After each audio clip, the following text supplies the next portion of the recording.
I have a question, and I might address this one to Ron and then have the judge tack on to this. Ron, if we have concerns about, we see a lot of the last certificate page being very creative these days, because in the freelance world, even deposition reporters are firms are introducing what they call digital reporting, and it's basically somebody goes in with a computer and records the proceedings. However, they can't really certify it. It's sent out often to the cloud.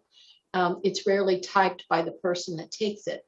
So as you know, Ron, sometimes stenographers are subpoenaed to come into court to produce their notes, to talk about what happened. What would be the procedure if a record was questioned, not in our court? Because I will have to say, Ron found a file the other day from 1984, so I was very impressed with that. But what's your feeling on the proceeding? Who would be certifying that record? No one. Our digital recordings aren't certified. They're not even accepted by the appeals court. A written transcript is the only official record that an appeals court will take. In Ohio anyway. They will not take a copy of the recording. Just as you've already pointed out, the recordings can be manipulated. So there's really no certification. I'm not sure how they certify the record for somebody transcribing it. That's not an official reporter. So I know notaries can take depositions and transcribe them. I did that once early in my career, and I said, no, that is not. They couldn't pay me enough to do that. And that's what. And again, I go back to the value of a stenographer. It's truly amazing to watch a really good stenographer work and listen to people talking and knowing that she or he's getting the record down. It's just really good. And like I said, I don't know how they would certify the record, because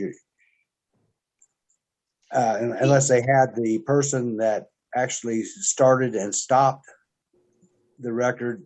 But again, if they're not transcribing it, I don't know what good their certification would be, and it just wouldn't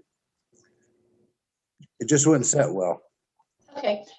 If I know we don't have this much in our court because we have a heavy criminal docket, but if a transcript were introduced, go back to your paralegal days, Ron, if a transcript were attempted to be produced in court, and you looked at the certificate page and the person who certifies it wasn't present when it was given,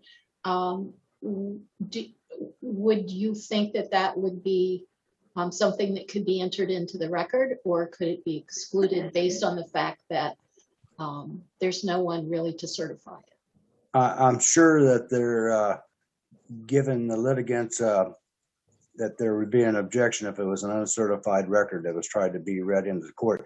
We have perpetuation depositions that are read into the record.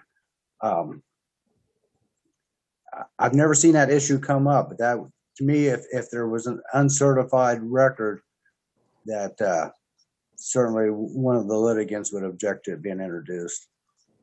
There's no foundation for it. And I do know that I've spoken with the judge several times about certificates, and he said to me, I hope he'll recall this, I didn't know I had to look at the last page. I thought they were all the same. So it is important that we let them know. And I know that now, if something were introduced in our court, he would be asking the questions. Most definitely. Yeah.